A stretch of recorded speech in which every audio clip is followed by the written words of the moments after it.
نحمده ونصلي ونسلم على رسوله الكريم اما بعد فاعوذ باللہ من الشیطان الرجیم بسم اللہ الرحمن الرحیم۔ پروگرام شان رمضان کے ساتھ میں ہوں آپ کا میزبان ڈاکٹر حافظ ریحان مصطفیٰ راٹھور۔ ناظرین کرام، آج 19ویں رمضان المبارک کی ابتدا ہو رہی ہے اور 19ویں سحری کی تیاری ہم کر رہے ہیں۔ یہ وہ دن ہے کہ جو تاریخ اسلام میں بڑی اہمیت کا حامل ہے، اور غزوہ بدر کو اگر ہم دیکھیں تو یہ سن 2 ہجری کا واقعہ، یہ وہ غزوہ ہے جو ہمیں مسلمانوں کی تعداد بتاتا ہے کہ مسلمان اس وقت 313 ہوا کرتے تھے اور انہوں نے ایک عظیم لشکر کو پچھاڑ کے رکھ دیا تھا، اس کو نیست و نابود کر دیا تھا۔ تو غزوہ بدر ہمیں یہ ایک حکمت دیتا ہے، غزوہ بدر ہمیں یہ پیغام دیتا ہے۔ لیکن جب ہم فتح مکہ کی جانب آتے ہیں، مکۃ المکرمہ جب فتح ہوا اور وہ کیا معاملات تھے، تو مختلف روایت میں مختلف واقعات ہیں کہ ایک وقت تو وہ تھا کہ جب رسول اللہ صلی اللہ علیہ وسلم مکۃ المکرمہ سے مدینہ منورہ کی جانب ہجرت فرماتے ہیں، اور قرآن مجید کی وہ آیہ مبارکہ کہ وَجَعَلْنَا مِن بَيْنِ أَيْدِيهِمْ سَدًّا وَمِن خَلْفِهِمْ سَدًّا فَأَغْشَيْنَاهُمْ فَهُمْ لَا يُبْصِرُونَ، یہ پڑھتے ہوئے آپ مکۃ المکرمہ سے مدینہ کی جانب ہجرت فرما جاتے ہیں۔ اور ایک وقت یہ ہے کہ جب آپ مدینہ منورہ میں ایک عظیم لشکر لے کر، اور اس کی تعداد کتنی ہے آپ اندازہ کیجئے کہ غزوہ بدر 2 ہجری میں ہوا اور یہ 8 ہجری کی بات ہے۔ فقط 6 سالوں کے اندر کتنے مسلمانوں میں اضافہ ہوا؟ 10,000 کا لشکر لے کر رسول اللہ صلی اللہ علیہ وسلم مدینہ منورہ سے مکہ کی جانب پیش قدمی فرما رہے ہیں۔ ایک جگہ آپ نے پڑاؤ ڈالا آ کر، تو ابو سفیان جو جاسوسی کی غرض سے مسلمانوں کی تیاری کو دیکھنے کے لیے آیا، تو اس نے آ کر جب مسلمانوں کا ایک عظیم لشکر دیکھا، اور مسلمان اس وقت حالت روزہ میں تھے، پریشانی میں مبتلا تھے، تھکاوٹ کا شکار تھے، ایک جگہ پڑاؤ ڈالا، اور ابو سفیان نے جب جاسوسی کی غرض سے آیا اور مسلمانوں کا ایک عظیم لشکر دیکھا تو اس کی آنکھیں پھٹی کی پھٹی رہ گئیں۔ حضرت عباس رضی اللہ تعالی عنہ، انہوں نے جب ابو سفیان کو دیکھا تو انہوں نے پہلے ان کو امان دی اور کہا کہ میں تمہیں رسول اللہ صلی اللہ علیہ وسلم کی جانب لے کر چلتا ہوں۔ فاروق اعظم رضی اللہ تعالیٰ عنہ نے جب ابو سفیان کو دیکھا تو آپ تلوار نکال کر اس کے پیچھے بھاگے، تو حضرت عباس رضی اللہ تعالیٰ عنہ نے کہا کہ اے عمر، میں اس کو امان دے چکا ہوں۔ سرکار دو عالم صلی اللہ علیہ وسلم کی بارگاہ میں جب اس کو لے جایا گیا تو اس نے کلمہ پڑھا اور مسلمان ہو گیا۔ اب مکۃ المکرمہ کے لوگ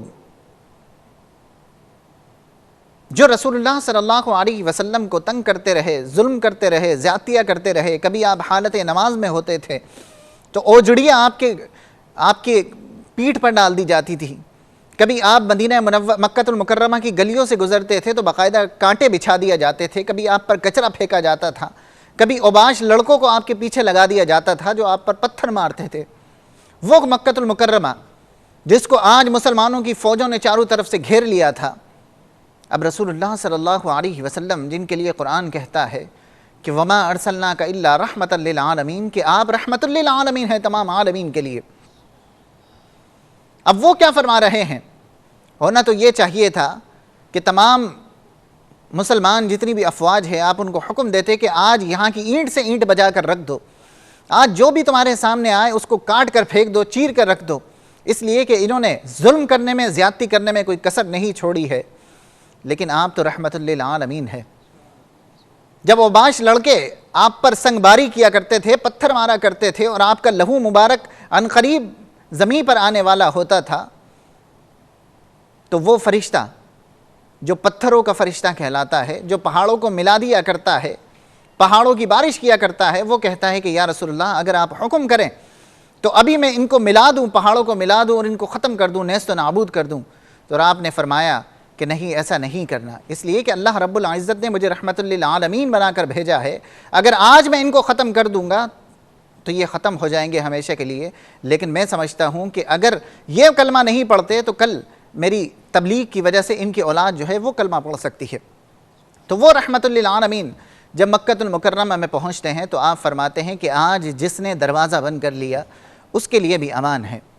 آج جو مسجد حرام میں داخل ہو گیا اس کے لیے بھی امان ہے، آج جس نے ہتھیار ڈال دیے اس کے لیے بھی امان ہے۔ قرآن مجید برہان رشید کی آیہ مبارکہ لا تثریب علیکم اليوم، آج کسی کے لیے پکڑ کا دن نہیں ہے، آج سب کے لیے آزادی کا دن ہے۔ حضرت عباس رضی اللہ تعالی عنہ انہوں نے ابو سفیان کا جب فیس دیکھا، چہرہ دیکھا، وہ پریشان تھا، تو حضرت عباس رضی اللہ تعالی عنہ رسول اللہ صلی اللہ علیہ وسلم کے پاس آئے اور کہا کہ یا رسول اللہ، ابو سفیان جو ہے وہ بڑا فخر محسوس کرنے والا انسان ہے، بڑا پراؤڈ اپنے اندر فیل کرتا ہے، اگر کچھ آپ اس کے لیے بھی فرما دیجئے۔ تو سرکار دو عالم صلی اللہ علیہ وسلم نے فرمایا آج ابو سفیان کے گھر پر بھی جو امان لے لے گا اس کے لیے بھی امان ہے۔ تو یہ فتح مکہ ہے کہ رسول اللہ صلی اللہ علیہ وسلم جب وہاں پر داخل ہو رہے ہیں تو یہ منظر ہے۔ اور کوئی بھی تاریخ اٹھا کر دیکھ لیجئے، کسی بھی مستشرقین کی کتابیں اٹھا کے پڑھ لیجئے، اورینٹلسٹ کی کتابیں اٹھا کے پڑھ لیجئے، کسی نے ایک بات بھی نہیں لکھی کہ فتح مکہ کے موقع پر رسول اللہ صلی اللہ علیہ وسلم نے کوئی قتل و غارت کیا ہو، لوگوں کو قتل کیا گیا ہو، نہیں، ایسا بالکل نہیں ہوا۔ تو یہ سرکار دو عالم صلی اللہ علیہ وسلم کی خاص بات ہے۔ پھر جب آپ مکہ المکرمہ میں داخل ہوئے تو آپ کے ہاتھ میں ایک چھڑی مبارک تھی جس کی مدد سے آپ نے وہاں پر جو 360 بت رکھے ہوئے تھے، وَقُلْ جَاءَ الْحَقُّ وَزَهَقَ الْبَاطِلُ إِنَّ الْبَاطِلَ كَانَ زَهُوقًا، آپ نے ایک ایک کر کے ان بتوں کو گرانا شروع کر دیا۔ اور پھر حضرت طلحہ، حضرت زید اور حضرت بلال حبشی رضی اللہ تعالیٰ عنہ کے ساتھ آپ کعبۃ اللہ میں داخل ہوئے اور وہاں پر 2 رکعت نماز نفل آپ نے ادا کیے۔ تو یہ فتح مکہ کا وہ موقع ہے، یہ مسلمانوں کی وہ عظیم ترین فتح ہے جس کو قرآن مجید برہان رشید میں بھی سیلیبریٹ کیا گیا، جن کو حدیث مبارک میں بھی سیلیبریٹ کیا گیا، اور نبی اکرم صلی اللہ علیہ وسلم کی وہ رحمت کہ جو تمام مسلمانوں کے لیے اس میں برس رہی تھی، نہ صرف یہ کہ مسلمانوں کے لیے برس رہی تھی بلکہ وہ لوگ جنہوں نے ہتھیار ڈال دیے تھے، جنہوں نے اپنے دروازے بند کر لیے تھے، جو مسجد حرام میں داخل ہو گئے تھے، تو سرکار کی رحمت ان کے لیے بھی برس رہی تھی۔ تو یہ فتح مکہ کی عظیم برکتیں ہیں۔ اللہ رب العزت ہمیں رسول اللہ صلی اللہ علیہ وسلم کی اسوہ حسنہ پر عمل کرنے کی توفیق عطا فرمائے۔ ناظرین، پروگرام کا آغاز تلاوت قرآن مجید برہان رشید سے کرتے ہیں۔ میرے ساتھ اسٹوڈیو میں موجود ہیں قاری اشفاق سعیدی صاحب، جو کہ حضرت کرما والا اسلامک اکیڈمی سے تعلق رکھتے ہیں، قرآن مجید برہان رشید کی تلاوت پیش کریں گے۔ قاری صاحب۔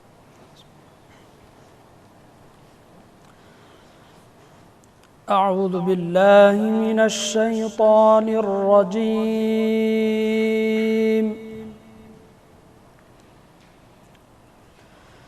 بسم اللہ الرحمن الرحیم،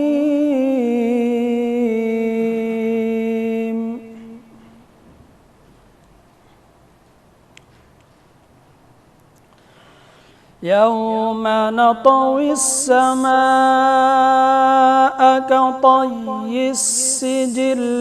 للكتب كما بدأنا أول خلق نعيده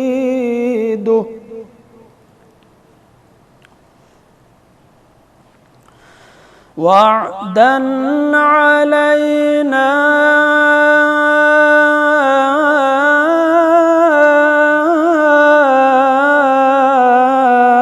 إنا كنا فاعلين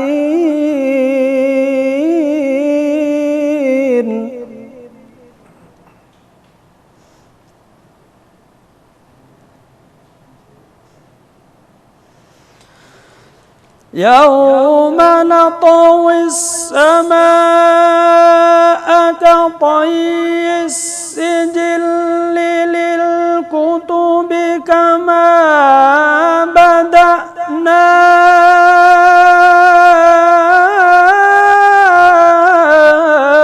أول خلق نعيده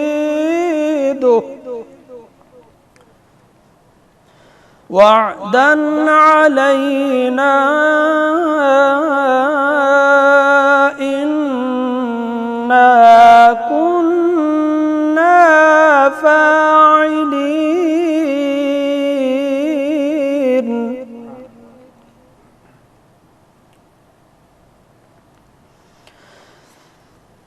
وعدا علينا إنا كنا فاعلين ولقد كتبنا في الزبور من بعد الذكر أن الأرض يرثها عبادي الصالحون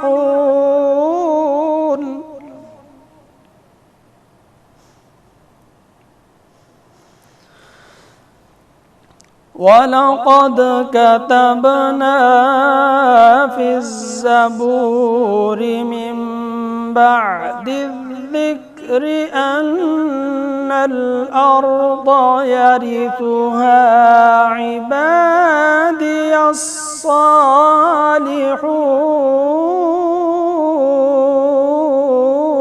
الصالحون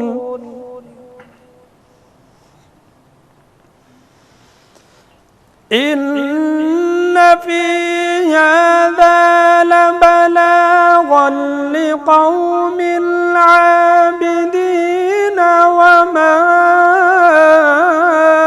أرسلناك إلا رحمة للعالمين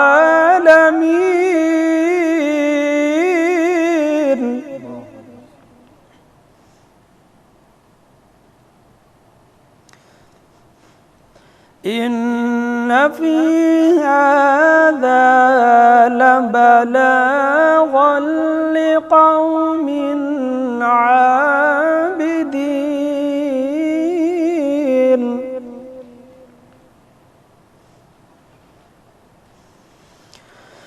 وما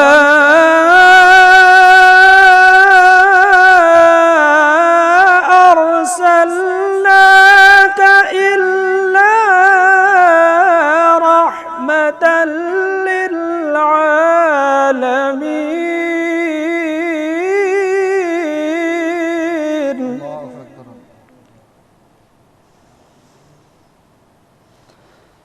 قل إنما يوحى إلي أنما إلهكم إله واحد فهل أنتم مسلمون صدق الله العظيم سبحان اللہ سبحان اللہ یہ تھے قاری اشفاق سعیدی صاحب جن کا تعلق حضرت کرما والا اسلامک اکیڈمی سے تھا۔ قاری صاحب میں آپ کا بہت شکر گزار ہوں کہ آپ یہاں پر آج اسٹوڈیو میں تشریف لائے اور ہمارے پروگرام کو رونق بخشی۔ ناظرین پروگرام میں وقت ہوا ہے ایک مختصر سے بریک کا، انشاءاللہ العزیز بریک سے ہم بہت جلد واپس آ رہے ہیں اور پھر ہم گفتگو کریں گے اپنے موضوع پر، خواب کیا کہتے ہیں۔ امید کرتا ہوں آپ ہمارے ساتھ ہی رہیں گے۔